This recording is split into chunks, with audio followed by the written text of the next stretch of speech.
guest on the Blue Couches here is Katie Nixon. She's an actor, writer, and she's here to talk about her latest work called Sliverwork, which is a short film. But Katie, welcome into First at 4. Thanks for having me. And Katie, you're an Erie native, a Mercyhurst Prep grad, Penn State grad.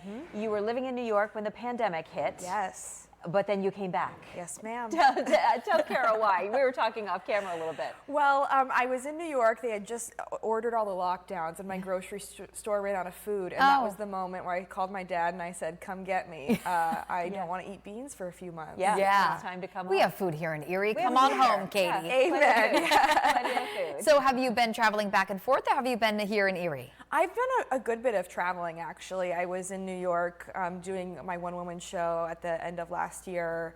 So I like to bop back and forth on the Amtrak whenever I can. Yeah, and you do a little bit of everything, acting, writing. Talk about your latest piece of work that called Sliverwork. Yeah, so Sliverwork is inspired by author Sarah J. Maas's 4th book in her ACOTAR series, A Court of Silver Flames. So it focuses on the relationship between Cassian and Nesta after they've just survived a war, and they have to really figure out how to reintegrate society together, and they fall in love. Yeah. And this is considered a short film. So how long is it? It'll be just under 20 minutes. Okay. And where will this be seen? So we'll have it on YouTube, we'll have it on TikTok and Instagram, and then we're hoping to do screenings here in Erie, in New York, and in LA. Neat. Oh, wow. And when is it going to be ready for the public to view? Mid-January is our date. Yeah. So where are you at in the process? So really a lot of the pre-production is done, and in a week and a half we actually start filming. Okay. So all of the filming happens in 5 days, in a week and a half, and then the following weekend. Wow. Yeah, so we've got actors coming in from New York City, from Atlanta.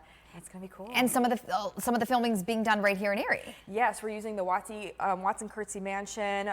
We're using some of the rolling hills in Edinburgh, and a few different local places. Now, will you be entering this work into competitions, or what will you do with this baby of yours? Yes, that's a great question. Because Sarah J. Maas does own the work, I won't be entering the festival circuit at all, but what this piece is serving to do is kind of twofold. It's helping all of these actors in it who haven't had anything to do for a while between strikes, and it's a strange time to be an actor right now. So we have, like, for example, we've got Broadway's Maria Weary's coming in and Laura Melmore, both coming in from New York City. So it gives them a chance to put stuff on film, on camera, where it's hard to be in front of a camera as an actor right now. And then it's gonna live as real footage, but it's also gonna live to help create Erie as part of a cultural hub for the arts. Like we're doing some really intense stuff with visual effects. And so we're really excited to create that space for Erie, to say that filmmakers in Erie can do that high quality work too. Yeah.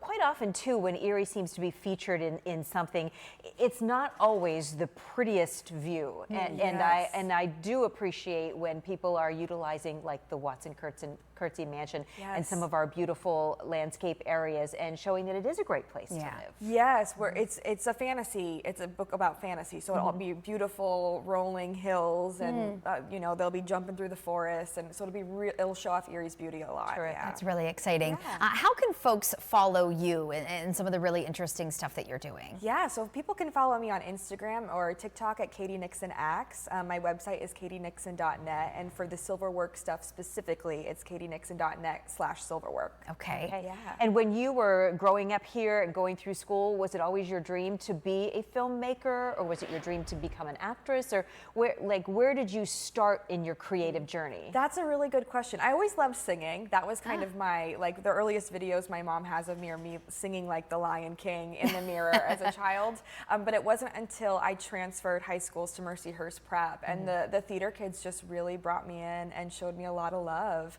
And I was, you know, in the middle of, I think, doing Wizard of Oz. And I was like, I think I really like this. And I went and cried to my poor guidance counselor. I was like, what if I'm gonna be an actor? I'm never gonna have any money. And she was like, yeah, you're made for acting, honey. Exactly. She's like, get over it. There are actors who work every single day, and you'll be fine. And here we are. Yeah, how exciting. Well, congratulations too. Yeah, we're so happy. Thank you. Thanks for coming in and sharing your story today. Thanks so much. Yeah, and come on back when it's ready to be viewed, and we'll push it out again. Absolutely. Sounds exciting. Thank you, Thanks, ladies. Katie. We'll be right back.